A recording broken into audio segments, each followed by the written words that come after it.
Next, this brings us to the end of the topic, labor with pay, labor without pay. Now we will learn labor in the organized sector and labor in the unorganized sector. So the labor sector is divided as primary, secondary and tertiary sectors. Agriculture, farming, fishing, all of these activities come under the primary sector. Manufacturing, industries, all of this come under the secondary sector. Services such as hotel, hospital, teaching, salon, banking, transport, communication, services come under tertiary sector.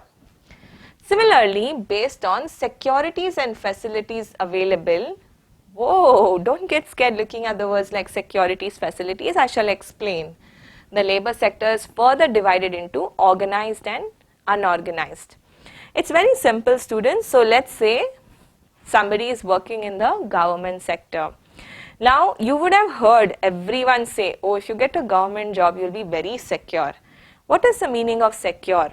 So, if you get a government job, for you to be removed or for the chances of you losing a job is very less. For example, this year, a year of coronavirus, we saw COVID all over. So many people said, oh, I lost my job. Oh, I could not go to work anymore. But did you all hear anyone in the government sector saying, I lost my job? No, we didn't see that happening. So the job is very secure. And there are a lot of other benefits as well one gets as a government sector employee. For example, provident fund, pension, and so on. In case of health as well, the organizations that give health insurance to them, to the employees and their families, all of these are considered more secure.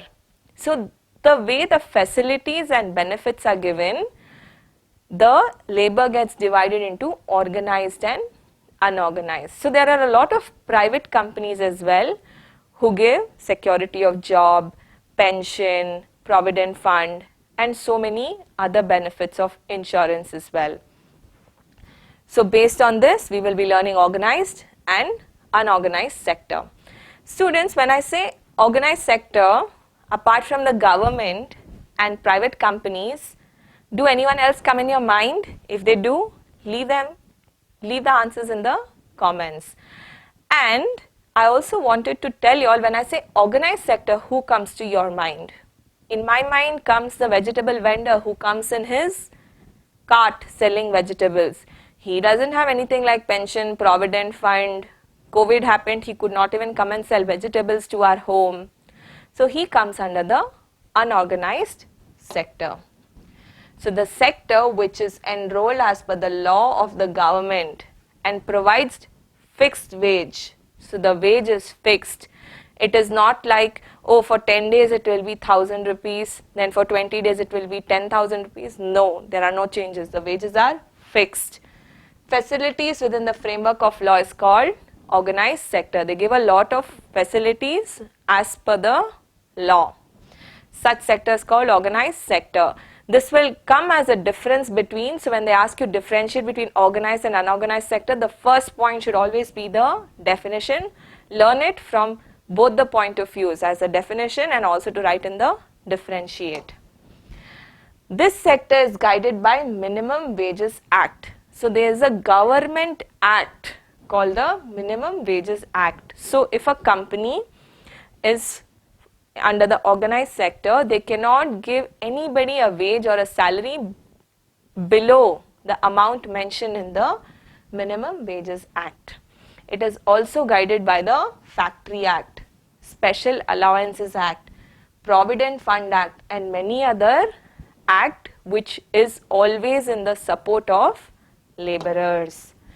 In organized sector, institutions like school, hospital, industries, government related services, commercial bank, life insurance companies, military and others come.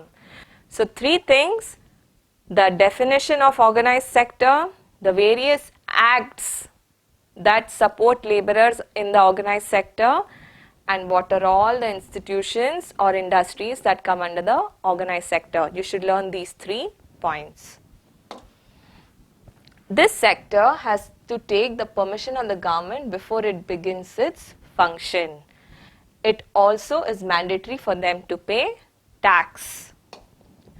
It is the responsibility of the institution to pay special facilities and provide employment security for the workers. I already discussed this with you. It is mandatory. Mandatory means compulsory for them to provide pay on specified dates. Let's say if they decide that 5th of every month they give salary, they cannot make it 6th, 7th, 10th. It has to be the 5th of every month. Along with overtime pay wherever the workers have worked more than the stipulated time. If the workers have been told to work for 8 hours a day, and if they have done 10 hours of work, for extra 2 hours they have to be given extra pay. This sector is guided by legal modalities, means if a laborer or if an employee feels that they have not been compensated or if their rights have not been given, they can go to the court and get their rights enforced. So, legal action can be taken. The relationship between employee and employer is guided by legal or lawful provisions. But what do you all think happens in the unorganized sector? Let us see. The unorganized sector of work is that sector where legal provisions do not completely govern.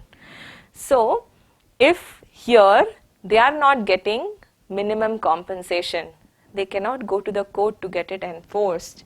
In this sector, the relationship between the employer and employee is not guided by any legal provisions. There is no need for registration. It does not follow legal provisions of the government. There are no tax provisions also. Like there was compulsory tax provision in the organized sector, there is nothing like this here. It includes very minor transactions, vehicle repair, selling of goods like vegetables, fish on the head, puncture repairers, and others belong to this sector. There is no fixed time or any duration for this work. They work day and night without break. Most of the laborers in this sector, they earn daily wages. They earn on day-to-day basis. The minimum wages in the sector usually stays below the mandatory fixed by the government. The laborers won't receive any medical benefit or overtime benefit, and they do not even get paid leaves. In the organized sector, you can take sick leave, you can also take a vacation, a paid vacation leave, but in the unorganized sector, there is no such facilities. Laborers like construction workers, loading and unloading workers, brick kiln workers, landless laborers, small and marginal farmers, fishermen, beedi workers, mine workers, and many such laborers belong to this sector. The fact that most of the laborers work in the unorganized sector shows the condition of workers in India. In India, total of 90% of the workers work in the unorganized sector. So, it becomes very, very important for us to learn challenges. From examination point of view, you should learn the challenges perfectly. I'll always say you should learn the heading perfectly, and when you explain it, you should have at least 4 to 5 keywords, and the rest you can use your own words to explain. Pay a lot of attention. This is the most asked question. The challenges faced by unorganized workers. Laborers working in the unorganized sector, they are facing many social and economic problems. They do not have a fixed work schedule. There's no timing, fixed pay, or defined benefits. They don't have benefits of medical benefits, insurance, and so on. And they don't get fixed wages also. Some days they may earn more, some days they may not earn at all, and some days they may earn less. The first problem is migration. In the book footloosers, a study of circular migration is done. It studies the labor of people working in unorganized sector. So they keep going from one place to another for work. Even during when coronavirus came, we saw so many migratory workers facing problem to go back to their rural inroads. We often saw this happening. A lot of people wearing masks and trying to walk back home because they didn't have any facilities.